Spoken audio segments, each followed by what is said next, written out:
Hello, everybody. I found this old Book Trails on the High Road to Adventure. It was made in the 1920s something, and I read chapter 2 or 1 already, but it's not really, it's like each individual story. So if you didn't read chapter 1, it's fine. This story is called How Kari Saved Our Lives in the Jungle by Dan Gobel Mukherjee. Okay. And it has a picture of elephants at the top. When Kari grew to be 5 years old, he was almost as high as the ceiling. He was never trained for hunting. We never thought of killing anything except snakes and tigers, and these we killed when they came toward the village and injured men. So Kari never had the training of hunting elephant. Just the same, he was very alert and steady in the face of danger. So when it was a question of going into the jungle on the back of an elephant, we generally took Kari with us. During such trips, we did not put a cloth of gold on his back or silver bells on his sides. These bells are made in certain parts of India where silversmiths know how to melt and mix silver so that when the clapper strikes in the sides of the bells, there would be a sound like rushing water. The 2 bells are tied by a silver chain and slung over the elephant's back, one dangling on each side of him. We never put a howdah on the back of Kari. Very few Hindus put howdahs on elephants.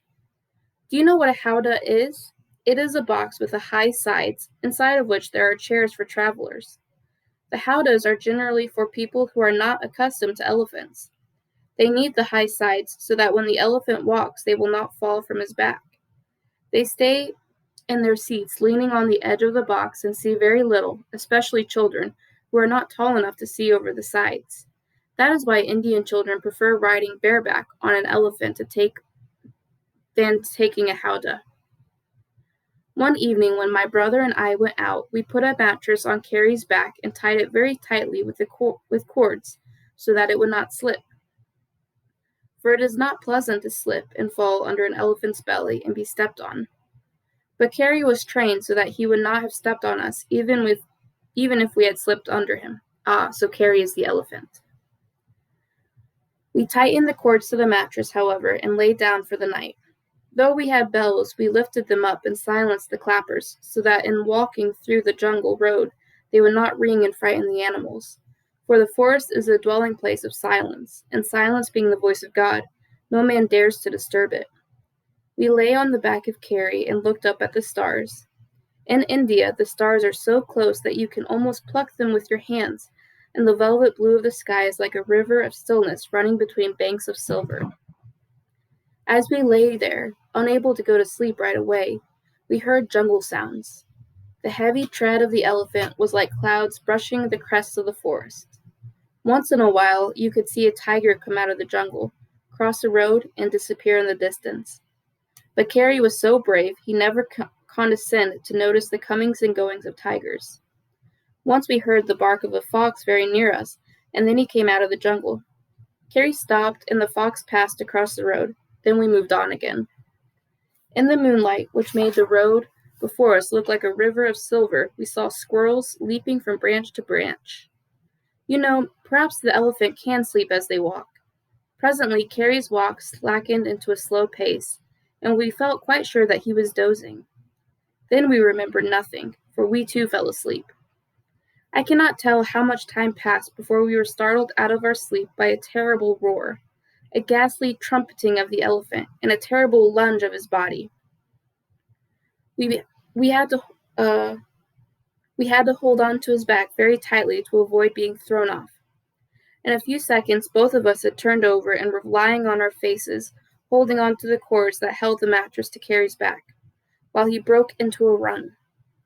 Trees bent and broke, branches fell, and we could hear the monkeys stampeding from tree to tree, and flocks of birds startled out of their sleep, falling upon us, their wings beating our faces.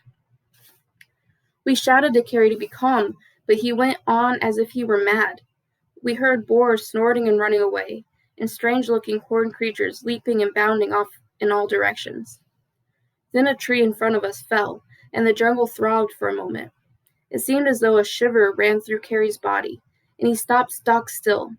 It was very difficult to tell exactly what had happened until we got off Kari's back. I spoke to him, and he shook his head. Then I spoke again and urged him to put up his head. He obeyed, and I climbed down by his trunk. I felt it was very wet, and however, he shook me off with pain. My brother spoke to me from above and said when I told him how the trunk felt, "Now I know. You see, this is autumn when bears eat mohula in the moonlight under the thick shade of the trees. As you know, mohula intoxicates bears and makes them sleepy. Some bear had fallen asleep under the trees, and Kari, who was also asleep, had consequently did not even smell him with his trunk, must have come upon him without suspecting his presence.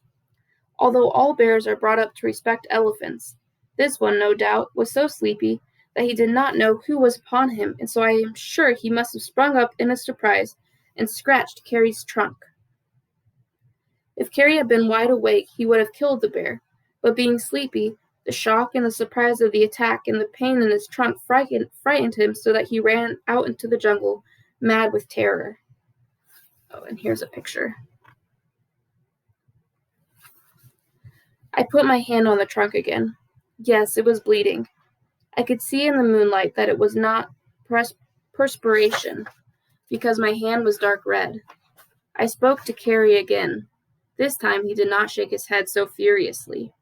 He was rather willing to listen, and I told him I was very sorry about his trunk, but could not do anything here. I also told him to go back to the road. He shook his head. That meant no. Do you know why he did not want to go back to the road? You shall learn at the end of this story. I got upon his back again. Since he won't go back to the road, said my brother, we must give him the master call so that he can make a road through the jungle. And we gave him the master call. At this, Kari lifted his bleeding trunk and smote down the first tree, and then he struck down the next tree. He came upon a third with his trunk could not pull down, so he turned around and walked away from it. After taking a few steps, he stopped and slowly walked backwards, and with one push of his back, knocked down this tree. At this, we could hear the flocks of birds flying in the air and feel the stamping feet below as herds of animals ran in every direction. We heard the vibrant jabber of monkeys from treetops, and each time a new tree fell, there was more jabbering and more leaping away from tree to tree. We clung to the elephant's back with our nails and teeth. Soon we found ourselves on the road, 3 miles ahead of where Kari had been frightened by the bear. Do you know why he did not go back to the same spot? Because no animal ever likes to return to the place where he lost his pride, for to be frightened is to lose one's pride. Okay, interesting. And then there's one poem here that I'll read before we finish. It's called Lost. I lost my big geography as I came home today. I laid it down, I can't think where, and stopped a bit to play. It was a nice geography. The seas were colored blue, and there were bright green valleys there, with rivers running through. Australia's there, and Europe too, and big old Africa. But best and biggest map of all was our America. And now my shoestring's in a knot, my hair is all uncurled. I only played 10 minutes, but I've lost the whole big world. Okay,